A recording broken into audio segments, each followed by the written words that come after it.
The Belko Experiment.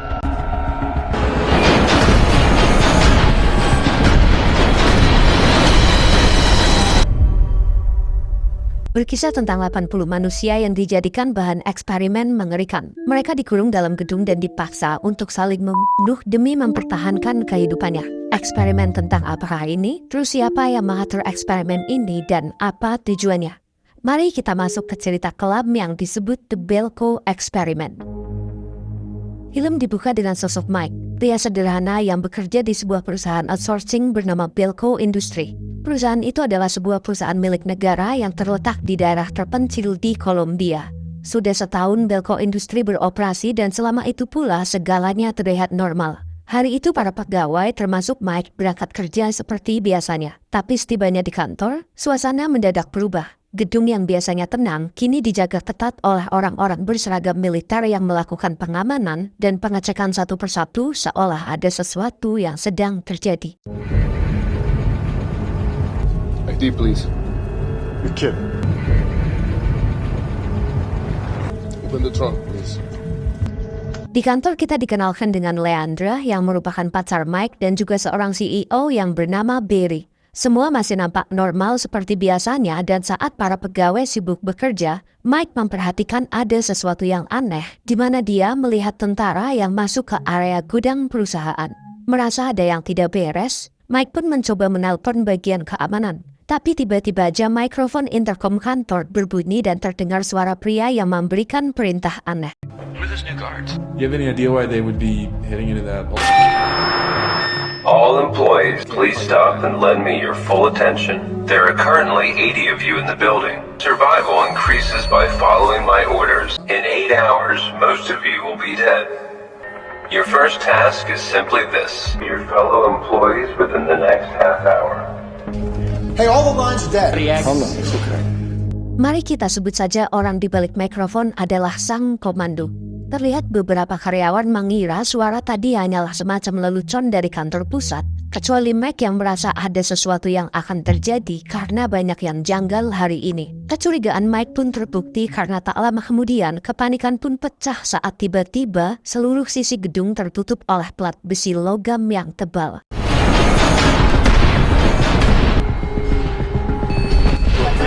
Yep, just go. Hit him now, okay?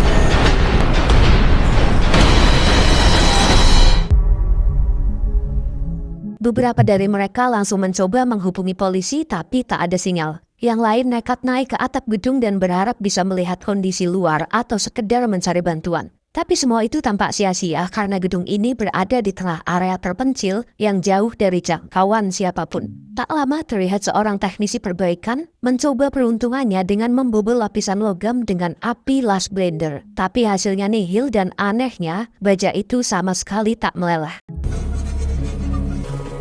No, look, it ain't even hot. Do you know what kind of metal this is? I don't really know. Waktu terus berjalan, namun tak seorang pun di antara mereka yang benar-benar menyadari ancaman yang ada di depan mata. Banyak dari mereka yang masih berpikir kalau itu hanyalah sebuah lelucon. Nampak semuanya masih terjebak dalam ketidakpastian, menunggu jawaban atas apa yang sebenarnya terjadi. Namun setelah 29 menit berlalu, akhirnya semua pertanyaan pun terjawab. Sorry, what, man? Look at me.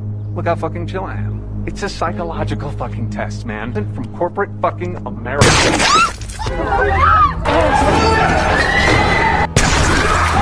Somebody shoot him!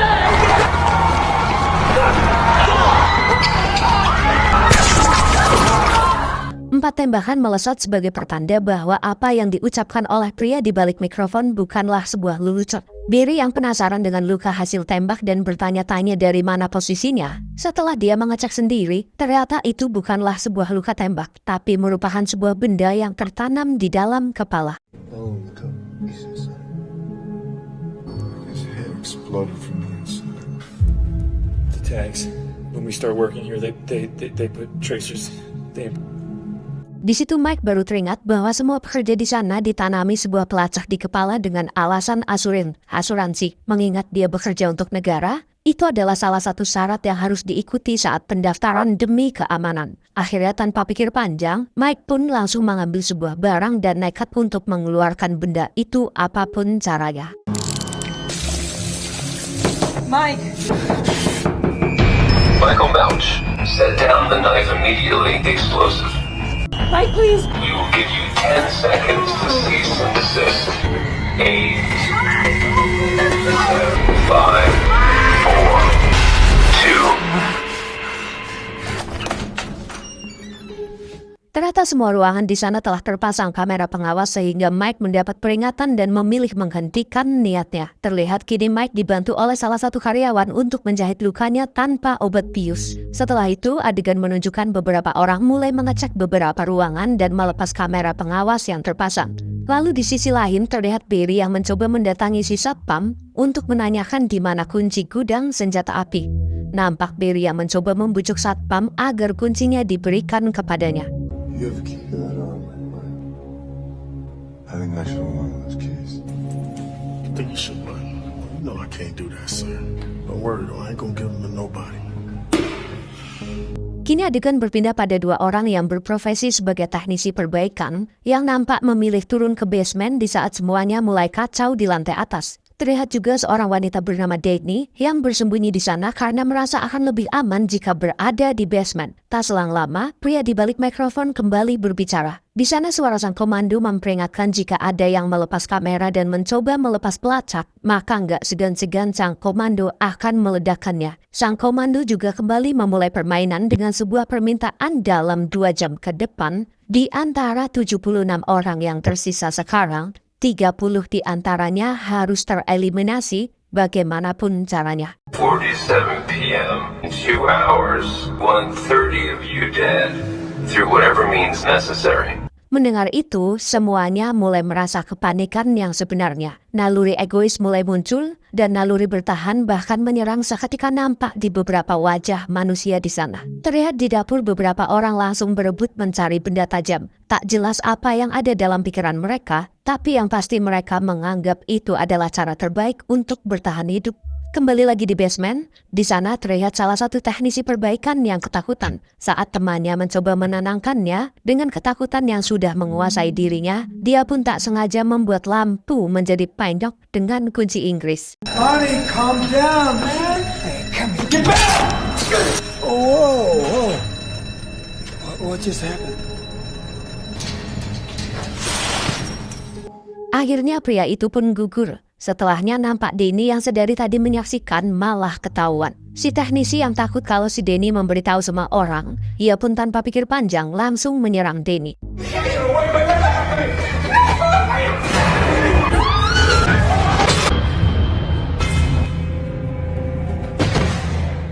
Umur emang gak ada yang tahu. Dengan ketidaksengajaan yang dipicu oleh kepanikan, kedua teknisi itu akhirnya harus tumbang dan terlihat di lantai atas situasi semakin tak terkendali. Terlihat Barry sebagai CEO mencoba mengusulkan untuk menuruti saja permintaan sang komando di mana harus ada 30 orang yang dilensarkan dalam 2 jam ke depan. Barry bahkan memberikan opsi bahwa mereka yang belum menikah, belum memiliki tanggungan keluarga, harus bersedia berkorban demi yang lain. Tapi di sini Mike langsung membantah ide itu dan memilih untuk mencari solusi agar semuanya terselamatkan tanpa harus mengorbankan nyawa.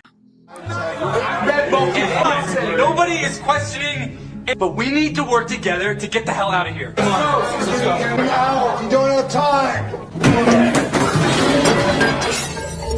Terry, What? you have kids, right?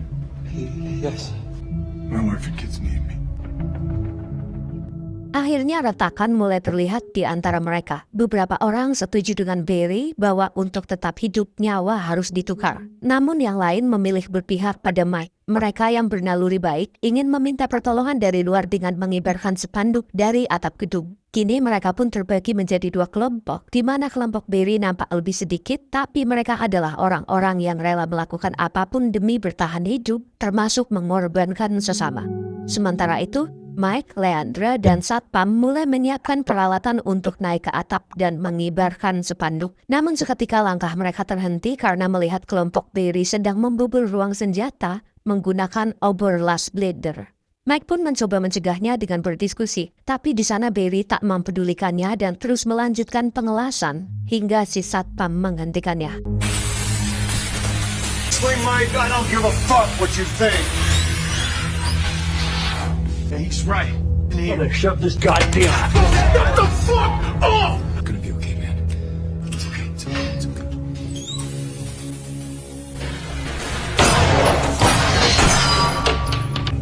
Let's go.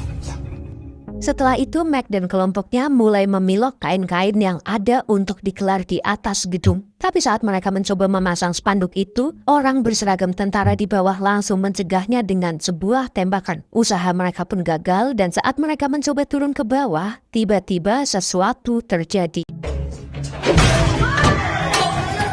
Mike pun tergeletak dan senjata juga direbut oleh kelompok Barry. Akhirnya kelompok Barry langsung menodong si satpam untuk memberikan kunci gudang persenjataan. Tapi karena di sini si satpam memberikan kunci dengan kemarahan dan melempar kunci itu, dia pun langsung dijerep-jerep hingga tidur selamanya.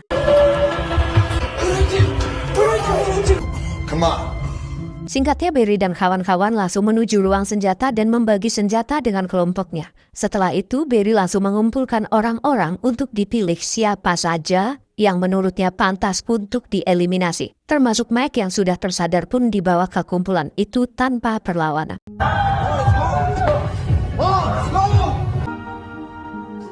Can I have your attention, please? Tak ada lagi teman, tak ada lagi bos dan karyawan. Barry dan kelompoknya kini mengambil alih semuanya. Mereka memberi satu perintah tegas, semua harus patuh.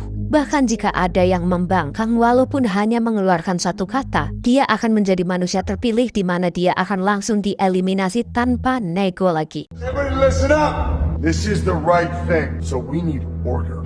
Who says a single word, we are unfortunately going to put a bullet in your head. Now if this group will kindly go stand against the east wall. Good. Turn on some music or something. Sementara itu di sisi lain, Denny, wanita yang tadi bersembunyi di basement, mulai penasaran dengan kondisi di atas. Perlahan ia mengintip, dan di saat melihat Barry serta kelompoknya mulai melakukan eksekusi, Denny langsung mundur kembali turun ke bawah. Are you to decide who lives and dies?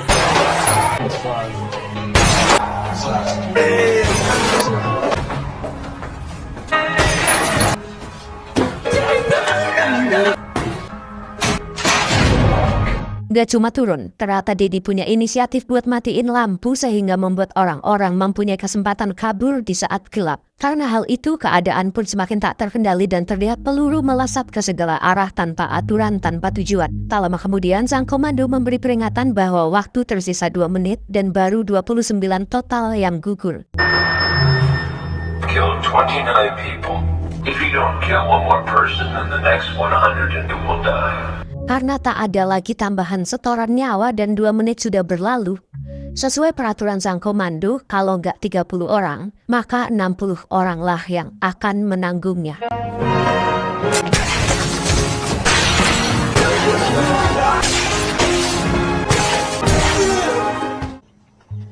Setelah genap 60 orang dieliminasi dan hanya tersisa 16 orang, suara sang komando kembali menggema. Ia pun mengumumkan dimulainya tahap akhir dari permainan. Aturannya kini jauh lebih brutal. Siapapun di antara mereka yang berhasil mengeliminasi paling banyak peserta, dialah yang akan diizinkan keluar dengan nyawanya yang utuh. Karena peraturan itu, nampak Barry dan kelompoknya membabi buta saling berubah untuk mengeliminasi. Tapi karena tadi mati lampu, posisinya sekarang jadi kepencar-pencar. Barry pun terus mendik-mendik mencari mangsa agar dia bisa selamat. Beralih ke Leandra. Ia kini terpisah dari Mike. Di sana, Leandra pun mendik-mendik dan dia melihat salah satu temannya sedang mengumpulkan pelacak yang ada di kepala. Temannya mengumpulkan butiran itu dari mereka yang tereliminasi tanpa meledak.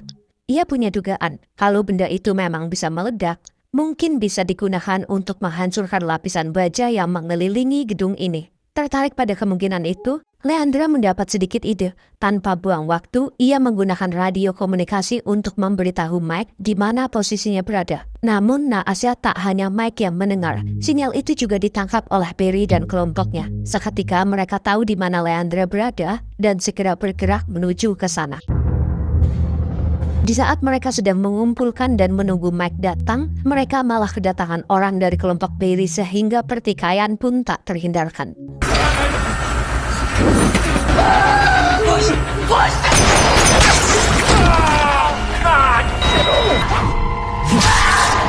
Setelah pertikaian reda, Mike akhirnya berhasil menyusul Leandra. Tanpa banyak bicara, Leandra menunjukkan beberapa butiran peledak kecil yang mungkin saja bisa dimanfaatkan oleh Mike. Mike pun memasukkan butiran itu ke dalam saku celananya, dan di saat mereka akan bersembunyi, tiba-tiba Barry dan temannya datang dan langsung mengejar Mike dan Leandra.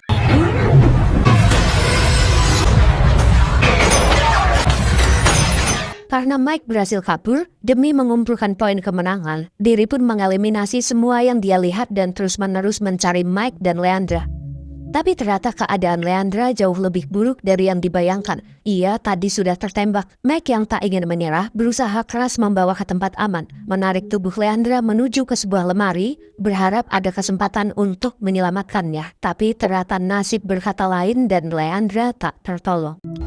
Keep your eyes open, hey. Don't. Mike yang dipenuhi kemarahan tak bisa lagi menahan diri dan memutuskan untuk melawan Barry.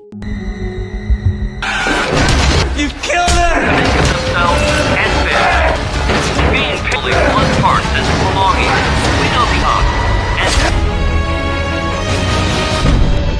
Setelah pertarungan sengit dan penuh amarah, Mike akhirnya berhasil mengalahkan Barry. Kini Mike adalah satu-satunya yang masih tersisa di tempat itu. Tak lama kemudian datanglah para tentara yang membawa Mike ke dalam gudang. Terlihat Mike gak langsung mau dan dia sempat memberikan sebuah perlawanan kecil. Tapi Mike yang gak bisa melawannya dan begitu Mike tiba di dalam gudang, Mike masih saja dengan keberaniannya mendekat ke sang komando dan mengungkapkan amarahnya. You're the voice. Setelah itu, Mike disuruh duduk dan pria itu menjelaskan apa yang sebenarnya telah terjadi adalah bagian dari sebuah eksperimen dari organisasi internasional yang terdiri dari para ilmuwan dunia dan para petinggi-petinggi dunia. Tujuan eksperimen ini adalah mempelajari bagaimana perilaku manusia ketika terjebak dalam situasi yang penuh tekanan dan keterbatasan. Apakah moral masih berlaku? Apakah naluri kemanusiaan masih ada dalam situasi tertentu? Saat sang komando lagi cerita, Mike masih saja terus mengawasi dengan melihat-lihat sekitar. Dia melihat beberapa tombol operator dengan nama-nama orang yang di dalam gedung sebelumnya. Sang komando juga bilang untuk menyelesaikan eksperimen ini, Mike harus menjawab beberapa pertanyaan abjad yang diberikan. Pertanyaannya adalah bagaimana perasaan Mike saat ini setelah apa yang telah terjadi. Pilihannya adalah A. Sedih, B. Lega, C. Bingung. Tapi bukannya memberikan jawaban, Mike malah melakukan hal ini. You fucking piece of shit. I put them on all of you.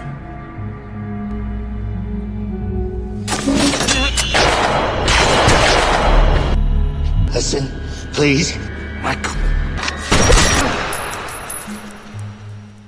Dan akhirnya sekelompok manusia tanpa perasaan tumbang satu persatu. Mereka adalah manusia-manusia yang menuhankan pemikiran mereka sendiri, yang menganggap bahwa pandangan mereka adalah satu-satunya kebenaran di dunia ini tanpa pertimbangan kemanusiaan. Setelah semuanya beres dan Mike berhasil mengeliminasi bahkan sampai ke panitia-panitianya juga dieliminasi oleh Mike, Mike pun keluar dari gedung itu.